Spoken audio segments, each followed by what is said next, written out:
This is Dr. Arun Dhir. I'm hoping that everyone can see me. If you can, would you please just give me a little wave just so that I can make sure that everyone is able to hear me? Just a thumbs up. Excellent. I've got Daniella here with me, and we're going to have a great conversation today, and I can already see that there are people who are joining in, which is going to be fantastic. So please excuse me, I'm in a hospital office, so you can see some my office gear in the background, but just ignore that. I do want to say that because I'm in a hospital setting, I may be interrupted by a announcement which can come up in these sort of situations. So I will essentially get here, and I'll essentially so guys, today's webinar is going to be interesting for a variety of reasons. It's a topic which has been very intriguing. It has been talked about a lot in the recent past, and I think the loudest evidence is really when we see individuals who are making a change in their lives, using this technique, using the technique of meditation. Mind you, this is not something which was brand new and it has only been discovered last week or last year. This has been known to us for centuries, but we are rediscovering it. We are rediscovering it to a point where we are backing it up with science, scientific evidence, and we have people, and one of such persons is here with us today, who I'll be introducing very shortly, who has taken this tool and the concepts around it to try and put it in their life to bring lasting change. Because at the end of the day, change is always going to happen, but we always welcome change when it is for the good. It may be hard, it may be unimaginable in the beginning, but that's where courage, will, and intention and those higher qualities come in. So without further ado, I'm going to introduce Daniella. Daniella, look, I'll give a bit of a brief overview. I met Daniella probably early to mid 2018. I don't have the exact date in front of me. But the point is that when I met her, she is a school teacher, very focused, very motivated, a mom of 3 kids. And she came to me with just one thing that, I want to get my health back. And that was the sole intention behind it. And in a moment, I'm going to let her online as well.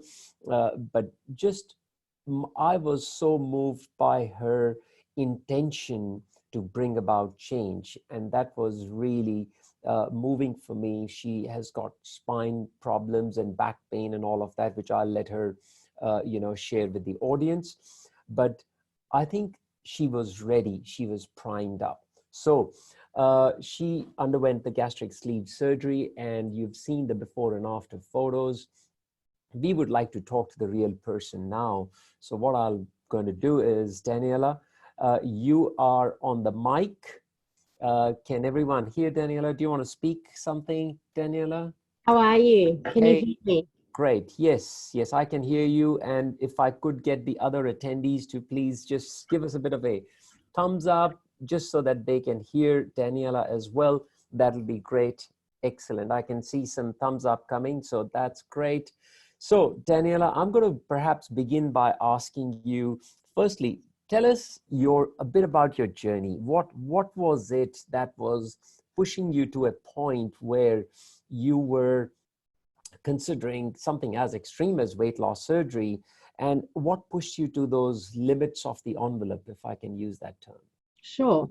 It's been a long journey for me. After I had my beautiful children, I developed something called pelvic instability, which basically meant that my whole body wasn't stable and I was in a lot of chronic pain. And of course, I tried all measures to fix that. And unfortunately, a lot of the solutions are medications to help with pain and so forth.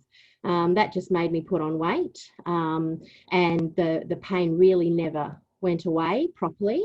And with the weight gain, I developed other issues as well. I got depressed because I didn't like the way I felt or looked.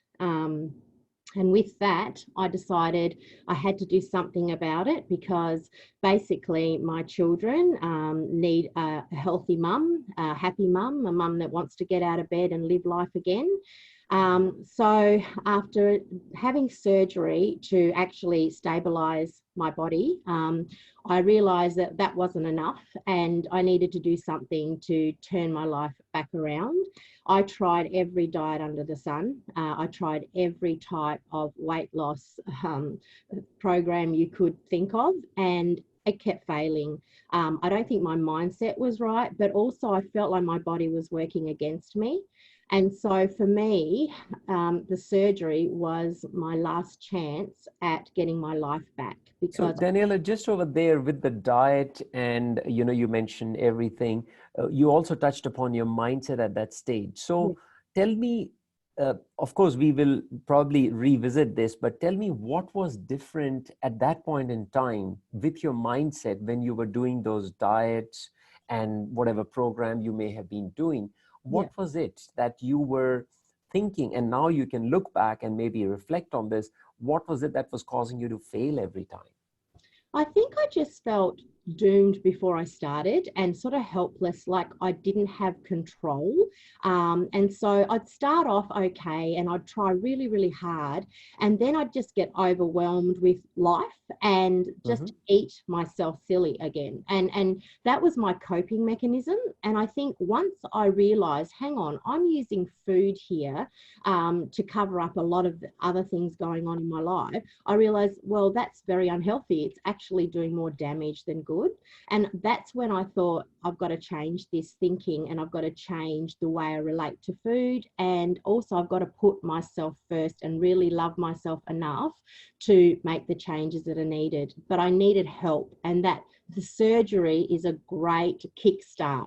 It's not the solution, but it's a great kickstart because it does reset your whole body and it gives you a chance to get it right. Yeah. So that was, just delving on that mindset a little bit more. So prior to making that decision of coming to see a surgeon, I'm sure there must have been, some self-doubt, some fear of complications, as everyone does. And also, how did you get over that sort of, I should say, hurdle to get your mindset in the right spot before saying, okay, I'm ready now to go and see someone and explore this further? Yeah, well, look, I won't lie. It wasn't easy. I did have self-doubt. I mean, I think you do a lot of research and you think, oh, I don't know, you hear some horror stories, but you hear so many positives, but you think to yourself, oh, could I be one of those unlucky ones, But at the same time, I thought, well, I can't continue like this, and something has to change because this isn't living. And I think every time I had that self-doubt, I just reminded myself of why I need to do this and what the outcome would be. And I think I thought ahead. I passed the surgery, passed everything, and I just thought about the result and where my life would be after I did it. And that kept me going, and I started to be really mindful. And that word, I mean, we use it a lot. But mindful for me meant being aware of my triggers, being aware of, what exactly I'm thinking and how I'm reacting to what I'm thinking, and changing that. Like I said, I used to use food as a comfort. So I started prior to surgery, I started thinking about, okay, what can I do instead? And I think it's important to replace comfort eating with something else. I don't think going cold turkey works. I think you need something, a healthier alternative to that. Correct. And I found meditation helped a lot, to be honest with you. Right. Because I know you were meditating even prior to you coming to see me, and you had also, I think you had got my book, you were into gut health, you were kind of filling yourself up with so much information. And I could tell because every time I start a new project, I'm the same. I want to fill myself with information that is going to help me with any such project. So was that the case, Daniella? Am I right in making that observation? You're more than right. You're spot on, because when I decide to do something, I have to do it 110%. So I thought, it's not just the surgery. I've got this gut health book, the surgeon's got a wealth of knowledge, and I just wanted to really make sure I use the resources available to me so I would be a success story and it would work, and I would do everything in my power to make sure it would work. So yeah, I looked at gut health and I tried to make sure that, because I know that gut health influences mental health, and that's so important, because if your mental health isn't right, it's going to sabotage the success. So, I was trying to eat foods, good, wholesome foods that would help, the gut health. I was also, like I said, doing meditation. The pre-surgery one that you created is just wonderful, because it makes you visualize success and health and just feeling well. And that was great. It gave, believe it or not, it actually gave me the courage to go ahead as well when I had self-doubt, especially the week before surgery. And I think that's quite common, that you think, oh no, this might not work for me, or what am I doing? But look, I'm so grateful that I took the step, because it's changed my life, and I'm so grateful for it and better for it in many aspects. And I also hear that, what you said in comparison to your mindset before you would start a diet or any of those programs versus before surgery, you were at that stage, as you mentioned, you were starting with a negative mindset anyways, that, this may not work, or this diet is going to fail me, or something like that. Whereas I think over here with surgery, you were priming yourself for success, as we call it sometimes. Exactly. Absolutely. I just knew, to me, this was the last resort, and I thought, I can't fail this one. And so I wanted to make sure that I did everything I could, mentally, physically, in every sense of the word, even prepare the house in terms of the food, prepare my family for what's coming, and just make sure that I was set up for success. And on that note, Daniella, how did the kids take it? Like, it was, it must have been a bit of a challenge for them to comprehend that mom is going for weight loss surgery, because it's not something which is like, they probably sometimes don't understand it. Oh, absolutely. They were hilarious. I think they thought I was going to get my stomach actually cut off. I was trying to explain, no, Mom without the middle half, is that right? And I tried to explain to them, no, that's not the case. Mummy's just going to have a smaller stomach, a bit like you guys, and we could probably eat around the same amount, although I was eating much less than them initially. But no, look, I think they just wanted to see Mum happy, and they could see that I was smiling a lot more. I was hopeful. And look, honestly, even before the surgery, the shakes you have to take, I could already see some results, and I was sticking to it. And I was sticking to it because I knew I didn't have complications in surgery. And if that's not a motivator to keep you on track, nothing is. And they could already see that, oh, Mummy's losing a bit of weight here, and she's starting to have, you can just see it in me. And look, it's just been awesome. We go bike riding now. That they saw me on a bike, said, Mummy, be careful, you're going to fall. I said, oh no, kids, Mummy used to bike ride all the time, but they've never seen me do that. So they were like, oh, Mummy, are you going to fall? And I go, no. And they're just seeing Mum be healthy and active and be able to enjoy life again. And that is priceless.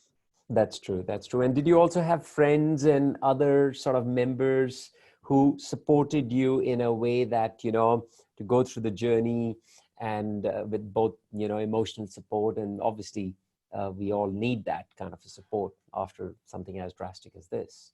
Absolutely. I think that's crucial. You need to have a great support network around you. And I think everyone around me was supportive. They knew the old Daniella, or the old Danny that I used to say, the one that was full of life and, was a goer and loved her career and just loved life. And then they saw what injury and illness did, and weight gain. And I think they just wanted Danny back, and they could just see the change. It wasn't straight away, it was gradual, but I had support also of my GP.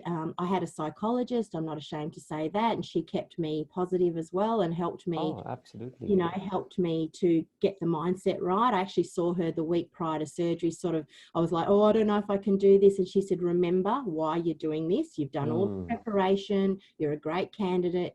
You want Danny back, you know, and that just, you know, took me over the line. And then obviously with your support as well, just having, I think that's crucial, having a surgeon that will listen, that understands that it's the whole person. It's not just a, you know, a procedure, and it's a lifetime change. I think that's crucial as well. Yeah, I often say, you know, pain pushes until the vision pulls. So, you know, you've got to have that vision. Yes, that's important. But then you also need the pain to get you to use it as a fuel. Yes. And then use that fuel to actually springboard yourself that, okay, I'm going to overcome self-doubt, worry. And we all go through this in different shapes, forms, and your doubts and worries may be different to mine, different to someone else, and all of that. So no, that's fantastic. It's great to hear that, Daniella. And can I delve a little bit further into the meditation side of things? So when did you start getting an exposure to meditation? And then what kind of a routine did you develop for yourself in order to make it into a system or a habit? Because nothing changes, I know this, nothing changes until there is a change of heart. So that's crucial. Yeah, I think initially, you know, a way to deal with having depression and anxiety was meditation, and through my work learning about how to help without, not necessarily without medication, but with medication as well. Yeah. That meditation is a good way to calm the body and to just refocus the mind. And so I've been doing meditation probably on and off for years, but I felt that I needed to really, really calm the mind and get the mind focused prior to surgery, because I knew that this is a massive change. And, you know, and I might go through stages of feeling depressed that I couldn't eat what I wanted to, and what was I going to do instead? And, you know, and so I thought meditating was just something I had to introduce. And so I often do it at night, to be honest. A lot of people do it first thing in the morning. Well, with two kids that, you know, the minute you wake up, they're in your bed and wanting you to get out and whatever, it's impossible. So I found once they went to sleep, that was usually my danger spot of eating and just binge watching telly and eating whatever. That's right. Yeah, I think to myself, I think I'm going to, you know what, I'm going to relax the mind in a different way. And I would just do a 20-minute, half an hour meditation. I love the body scan. I think you've got that in your meditation, the one that you provide for after surgery, you just focus on every part of your body and it just automatically relaxes. And it's such a wonderful feeling that after that, the cravings sort of go, and you just feel more aware of your body and the signals it's trying to tell you. And I like it. Awesome. So this had become like a routine for you. No matter where you were, you would just, after the kids go to bed, because I think that is true. That is so true that a lot of us and a lot of people that I see it's the after dinner snacking, which is generally unhealthy. It's something sugary or something, if it's savory, it's generally an unhealthy savory food. And that is the time, because no one's watching you. You're watching telly, so you're kind of already numb. And this is what I say. Right. That makes me laugh, because you're so true. It's so true. But you're not even watching yourself, because you're not even aware of what you're doing. And the next minute you know, a packet of chips are gone. And that's what I love about this surgery, that you've got that tool to say, hey, wake you up to start with, and sort of say, you can't eat all this, you know, so that's great. But with the tool's only part of it. You've also got to say, but hang on a minute, do I really want to do this to myself? And why am I doing this? And look, I'll be honest, I'm not always perfect with my eating, but I don't set myself up if I decide I need a treat. And there are a lot of the women that are listening today, you know, around that time of the month, I realise I'm a bit more pecky than normal, and I want to eat something. And I think that's okay. That's you know, okay. Absolutely. It's all in moderation, and it's also awareness and being mindful of what your body is telling you. So it's a tool and it's helpful. And, you know, I've got a lot of tools up my sleeve to keep this going Oh, well. that's good. That's good. Any other tool that you think you could potentially share with the audience besides the ritual that you have developed around meditation uh, Yeah. that you feel has been a very powerful asset for you in developing this new sort of, a new Daniella, if I can use that Yeah, term? absolutely. Mm. Well, I find shopping for nice new clothes great. Ah, of course. That's therapeutic, you know. I mean, making the effort to do my makeup, my hair, and to make Mm, myself look nice. Because as a mum, sometimes you just think you're just busy looking after your kids and you I don't put know. the effort in. And I find making that extra effort just makes me feel better about myself. And then I don't want to jeopardize the way I look and I don't want to undo the good work. Also taking up, you know, challenges like I redid my whole back garden and like 4 years ago, there's no way I would have had the energy, the stamina, just the mindset to do that. But, you Mm, know, I gave it a go and it's been great. I go out there, water my garden, see them grow, the plants grow, even the ones that I didn't think would ever grow again. yeah, You know, that's just true. those You're sort of, setting a different intention to them now because you are in a different mindset now, yeah, and plants respond to it. I I know. know this. I know. I usually kill even artificial plants. So I was, right? That was before surgery, is that right? That's right. I'm blown away by how beautiful my garden's looking and just everything. The house, I take Yeah. pride in the home, and I just get out with the kids more and say, let's go for a walk. You know, just let's go. You know, and I Yeah. would never think that before. I'd think let's eat and sit on the couch, or you know, I want to go and have a sleep. So Yeah, and actually, this is so true that your environment is really an extension of yourself. I was reading this in a book the other day, and Deepak Chopra, who I'm sure many of us have heard of his name, he says that your environment is an extension of yourself. If you are full of energy, you're lively, you are loving life, and it's not selfish love, it's self-love. So that is what extends out to your environment as well. And it is so crucial that when people consider the weight loss surgery to change their looks, their physical appearance, they don't understand that there is such a broader aspect of this that they can change using the mindset shift that this surgery can give them. absolutely, without doubt. And I think also one of the big things for me was decluttering the house, and that was a big task that we took over the Christmas break.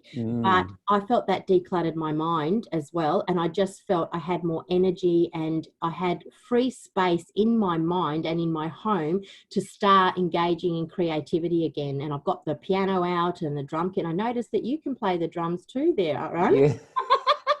Yeah, well, in my spare time, of course. Well, why not? Why not? And as a music teacher, I'd put music to the side, to be honest, and the piano's back out, the drum kit's back out because we've got room to put it in our spare room, and you know, just things like that. And that's priceless. That's living life again. Um, Exactly. and yeah, so look, I recommend the whole process, but go in prepared as you can be, and know that it's a tool. And it does help a lot with the cravings. It helps a lot with not making you feel hungry. Obviously, it controls how much you can eat. But eventually, you're going to have to start thinking, you know what? I want to eat to nurture my body and to give Mm. me and continue this healthy mindset, which is everything in life. Yeah, that's so true. That's so true. Daniela, look, can I say I'm so inspired by your journey? And of course, the photos, we can't see your image at the moment, but of course, we've seen some of the photos and they are amazing. And you know what? We can only say from the core of our hearts that you are such an inspiration to so many people around you. And being a school teacher, I think you are going to be an inspiration to those young minds that are going to be the future of this beautiful country. So we have the ability to influence so many people in the future and be of service in a positive way, such that we can make this world a better place. Because honestly, Australia has got such an amazing healthcare system. The Medicare system, it's one of the best in the world. I can tell you, I've seen many healthcare systems across the world. But the sad part is, it is not sustainable unless and until we take charge of our health ourselves. And I'm not saying don't go to the hospital if you've got, an emergency order. I'm not saying that, but I'm saying that overall, we have to take charge of our own health. And unless we are proactive and active team players with our physicians and medical, healthcare providers and all of that, we will always be looking for that pill or the procedure to help us out, which is what a lot of people do. They come to the hospitals, they come asking for a script, they come asking for a procedure. Do the procedure to fix me up. Give me this pill so that I'm feeling better now. But they don't realize that they have an important role to play in the outcome that they are going to be getting from either that pill or the procedure. I hope you'll agree with me on that, Daniella. Absolutely, without doubt, it's about you making the change, and it is a whole body and a whole life environment change. And there's nothing wrong with being selfish, because in being selfish, you're actually being selfless, because you're able to be there for others the way they need you to be there for them, whether it be in your education setting or just as a mum, and just being out there, being a positive influence in the world. Yeah, absolutely. Hey, any final parting comments, Daniella, before we say goodbye? I think it's been lovely chatting to you about it. Oh, I think I've said enough. Yeah, I'm sure. I think the tools that you have got. Shopping one was good, and I say the shopping one doesn't apply just to women. It applies to men as well.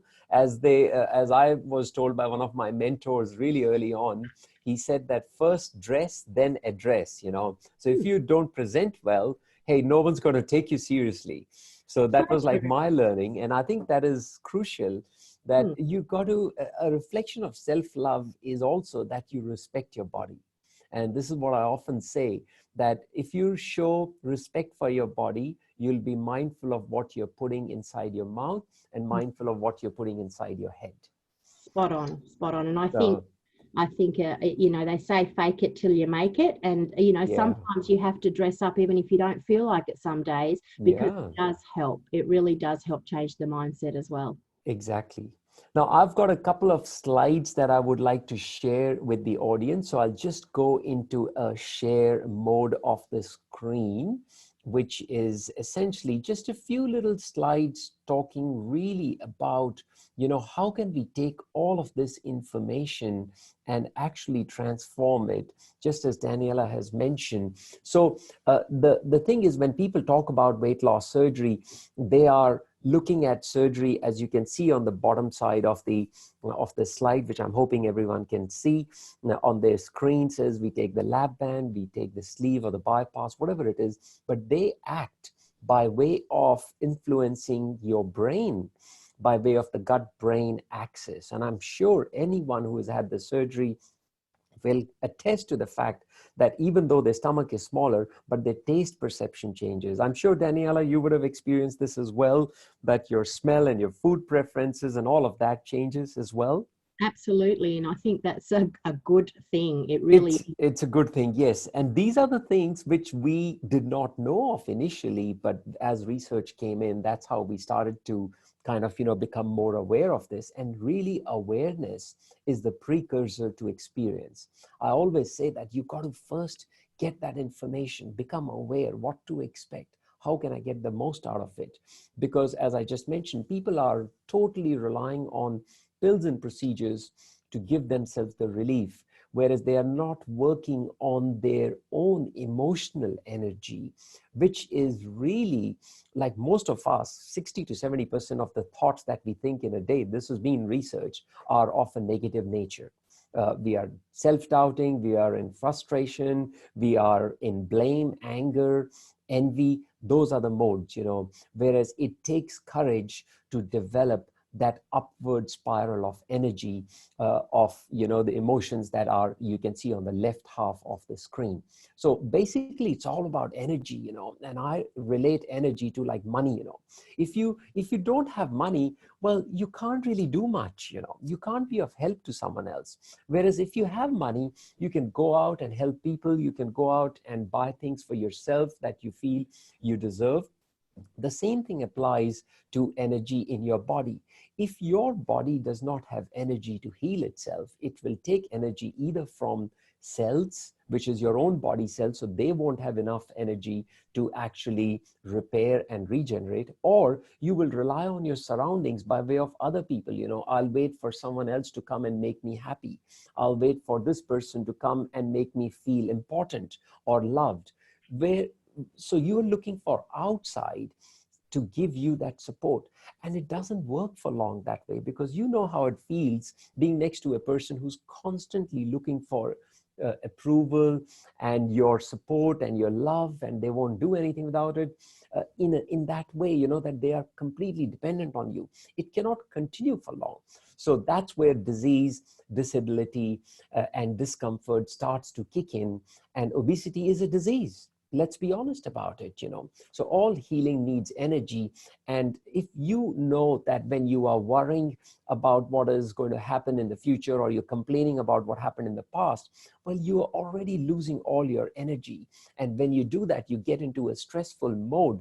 And then this is being measured now, that your brain waves change. Your brain waves change from, at the top, you can see the beta brain waves, which is the highest state of awake consciousness. But even in the beta waves, you have high beta when you are really stressed out. If you're angry at someone, the more angry you are, all that red and the yellow zone is what is more charged up. That area of the brain fires up, and that's the beta waves.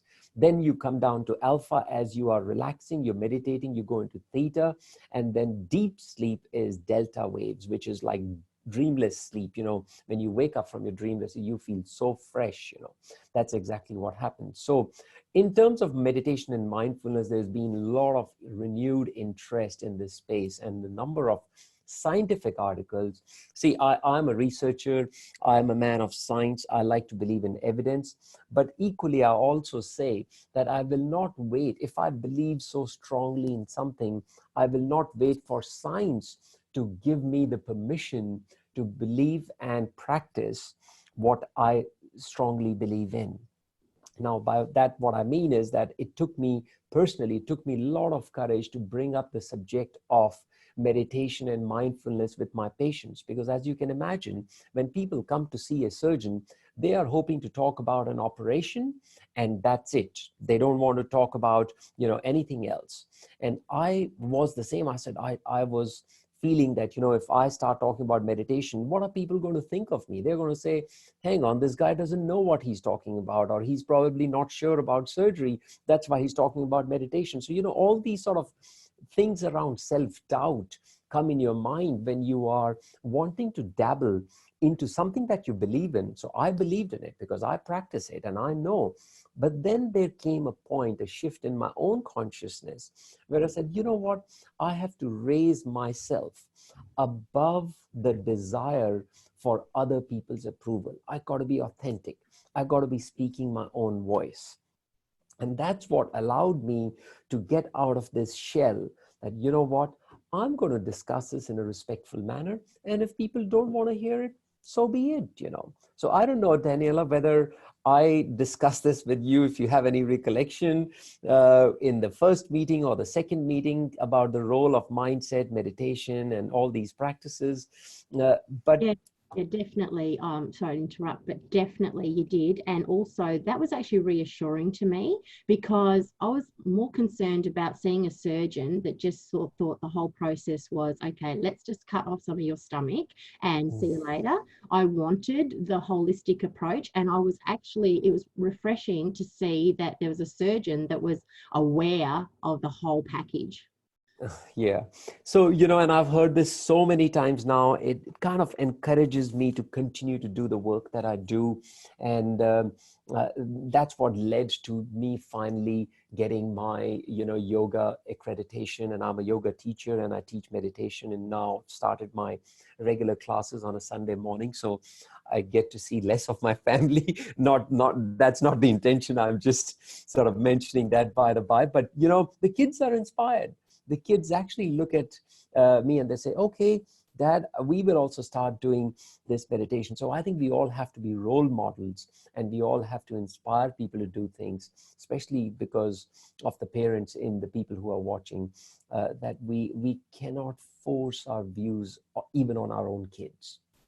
So this is where the research is taking us now when it comes to meditation and mindfulness, is that the cortical areas, this has been proven on functional MRIs, that the gray matter actually becomes thicker. And after meditation, and I'll show you another slide which relates to this. And this is something that we discuss when individuals come with regards to where our subconscious mind is. That's where the old habits are living, and that's what needs to change. And that is the area that begins to change with the practice of meditation. And the effect of surgery becomes amplified many times when we understand the basis of how it creates change. So this analytical mind, which is between the conscious and the subconscious mind, is basically like a gatekeeper. And whenever we are in states of fear, doubt, worry, or toxic stress, that analytical mind does not allow any of the information that you are getting to go down to the subconscious mind to change your old habits. Whereas when you go and look on the other side, which is the green box on the left, there the topmost practice is that of meditation, and some of the tools that I probably haven't mentioned shopping or retail therapy over here, but I think things like journaling, visioning, developing an intuition that briefly Daniella touched upon, affirmations, quiet time, and I personally find green space time, which is walk in nature, to be really soothing and nurturing for me, because it just fills me up with so much peace and happiness. No matter how disturbed I may be, I just switch off, and it's just easier for me to bounce back. That's what I have noticed. When I just go for a walk and I come back, okay, I'm in a state where I can now handle anything. So those are some of the tools that are there in my toolbox that I use from time to time to not go back to that old self that would be self-critical and self-loathing and getting angry. And this is the final bit that I wanted to just share with you, is that there is research. So amygdala is a part in our brain which is responsible for the fight or flight response. So thicker the amygdala is a part of the brain. You can see that in the image there. Amygdala causes us to act reactively. So the bigger the amygdala, this is what they've experimented, and there are several studies out there which you can look up yourself. But the point is, bigger the amygdala, higher is your reactivity, more stressed out, more high strung you are. So what they did was they did a study on subjects where they asked them to meditate for a period of 3 months, 12 weeks, 10 minutes daily, and they did their scans before and after on a weekly basis. So what they found was that these are functional MRI scans, and the areas that are in red are highly strung, so the before image is showing that there is high strung activity in that area. Now blue and green is getting, from red it becomes yellow, then green, so it is cooling off basically. And then blue is the cool and the calm, so the waves are going down. If you remember the brain waves that I just showed you previously. And what they did was they found that in just 10 minutes of practice on a daily basis caused your brain waves to come down to a state. And the beauty was that brain state remained for the rest of the day as well in those individuals. And then the changes that they noticed, which was noteworthy, as you can see, is that there was decrease in the size of the amygdala. So what Daniella is saying, that, yes, I was feeling good, I was feeling very calm after it, is not just in a feeling, it's actually measured. And it is there in the brain. So the structure of the brain is changing just by the practice of meditation. So as you can see that they've mentioned the notable changes here are, and one of the key things was increased gray matter or cortical thickness, as I showed in the previous slide. And second is decreased amygdala size, which is the site of your fight and flight response. which was beautiful. And it was so convincing that when I read this about this particular study, it was fascinating, because at the end of the day, all it is about self-control. I think the hardest person to control in this world is your own self. If you have control your own self, you know what? You can control anyone else. And this is not my words. I've realized many great leaders, people who have done exceptional things, have exercised self-control. So that, desire to go and eat that chocolate, or as we discussed, after dinner snacking, hey, it is a reflection of your ability to self-control. And if you've got higher cortical thickness, smaller size of your amygdala, you are going to question why you do what you do. And that is really what brings about lasting change. I often say nothing changes until there is a change of your heart. And that is the most important thing, because your heart is the seat of your emotions. So I think I'm going to leave it here. It's been a fascinating discussion, Daniella. I have thoroughly enjoyed speaking to you. And I wish you all the very best. Any final questions, comments by our attendees? If any question for Daniella, happy to take that. You can just type it up if there is any. If there isn't, then we are going to put a recording of this interview for the benefit of everyone. And I wish you all the very best, Daniella. Oh, thank you so much. I really appreciate everything that you've done for me, and best of luck to anyone considering it. It's definitely worth doing. Oh, thank you. Thank you once again, and good luck with everything. Bye-bye. Bye-bye.